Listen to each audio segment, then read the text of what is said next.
regulate the trade of everything coming in and out of the Suez Canal. Now, what we had to find out later was that when you're looking at the Suez Canal, because you got to remember the Hyksos were nothing but European groups, and these European groups came from southern Italy and sometimes from the Caucasus Mountains, and they all, beginning to intermingle and became one so-called tribe. But, they came out of the Greek experience, and, of course, we know that the Greeks came out of, by them intermingling, coming into doing trade with Africans, they learned a lot of their systems, religious systems, political systems, the language systems, etc.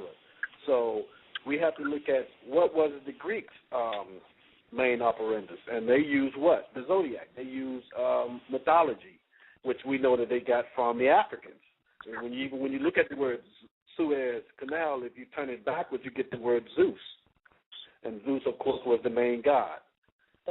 And, of course, as we know, Zeus became Jesus. And Zeus's counterpart in Rome was Jupiter. And so Jesus' counterpart would be Peter, or Jupiter. So when we understand how they set their system up, meaning they got it from us, and the word Peter comes from the deity Ptah, Jupiter, Peter, etc., then we understand that when we study the European systems, we're also, as far as, especially with the Romans and the Greeks, we are still understanding the African system because they didn't come up with a new system. All they did was take our names and replace them with their names. You follow? Yeah.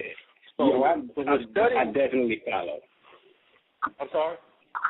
I definitely follow exactly where you're going with this. Please keep going, enlightening us and the people. Yeah, so as we're learning these particular names and we're learning what they did and how they played this game on us, then that's why, initially when we started talking, we said we got to learn their system because their systems are based on our system. And if we can't find the ancient papyrus that tells us how exactly they did things in Egypt, and if we study Greek information for a minute, we're going to be able to make the correlations based off of the languages. So I'll step off at that point and let you go. That is, you touched on a lot of topics that I guess I talk about a lot. I got a blog out there on purple carrots and the benefits of purple carrots, and I actually try to preach to people the darker the berry or the darker the vegetable, the better the nutrient dense it is.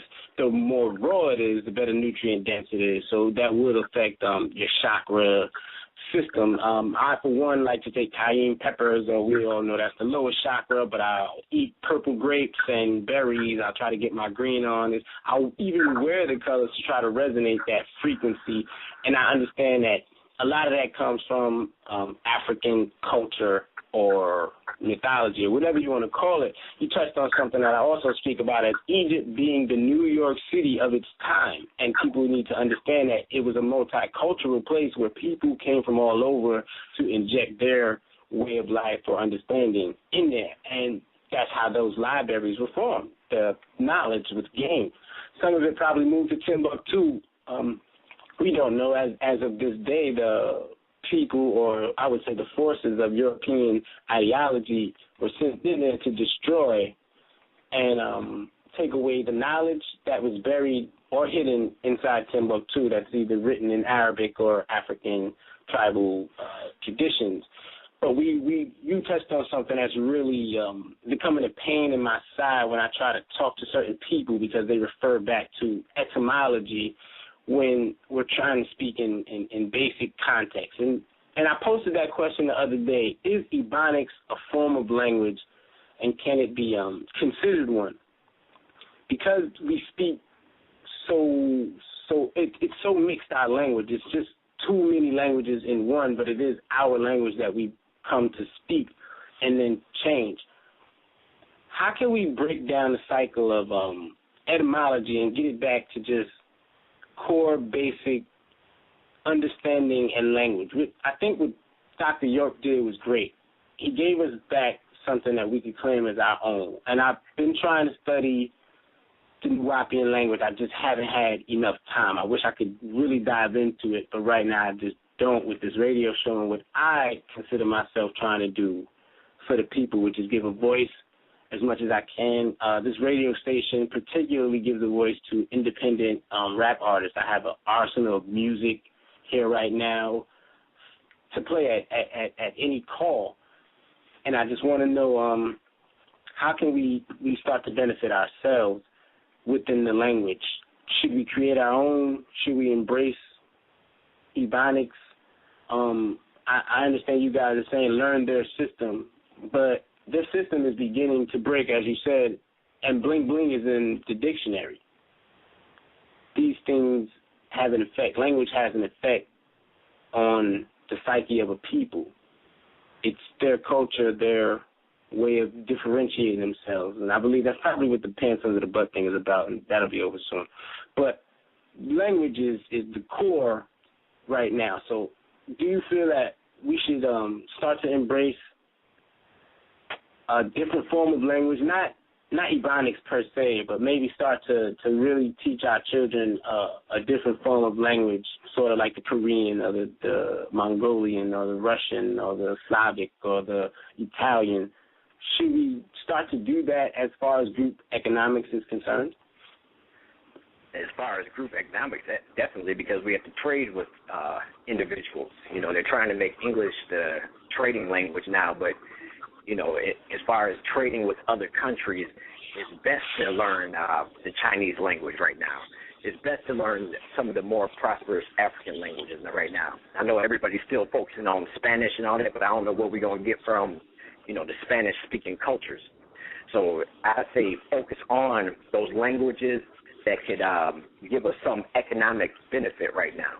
Because if they're not giving us economic benefit in the position that we're in right now, to me, it's pretty much useless, except if you come up with your own language to speak amongst your people, like Dr. York put the language together for the Nuwabians. But, you know, when you look at English, I want to revisit that just for a little while. And if you look at what they call the liberal arts and sciences, what Sir Francis Bacon did with English, because that wasn't the original English. You know, it was certain letters missing out, the alphabet and all that type of stuff. He took the English language and put it in line with what we call numerology. And numerology is pretty much the comprehending numbers from a quality education, not equality. Most of us look at math and we like 1 plus 2 equals 3. I was about to say 1 plus 2 equals 1, but I messed up. Okay. Anyway, so when you look at certain numbers, you know, we could take your name and, you know, if you know about numerology, we could take your name and your birthday and we could do the numbers and pretty much, and it hasn't failed for the ones that the readings I've done for other people. It pretty much tells you who you were when you came into this world, what you're supposed to be focusing on while in this world, which is your destiny and, you know, some other type things. And you could even take numbers and know when your peak time will be. This is also, like I said, the alphabet is lined up with the number system. So if we have to reevaluate, go back and look at the actual benefit of certain things and get out of what we've been taught in the educational system. Because the educational system, like I said, most people don't know what they're talking about anyways, because education really wasn't a factor until about 1950.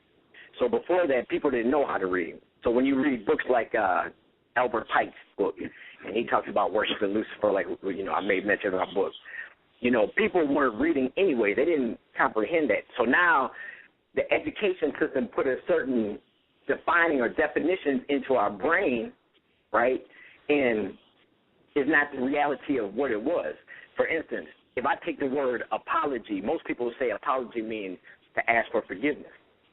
But there's a philosophical term for apology, which means to accept my debatable argument. So if I come and step on your foot and I say, accept my apology, and you say, okay, he was sorry. But then if you're a person that understands what apology means on that philosophical level, you just accepted me stepping on your foot. So what we have to do, we have to still master the English language and make sure that we know, you know, everything of the English language. For instance, I used to be one of the police officers for the Mojave Nation that actually quit during the time that all of us quit because, you know, our leverage was more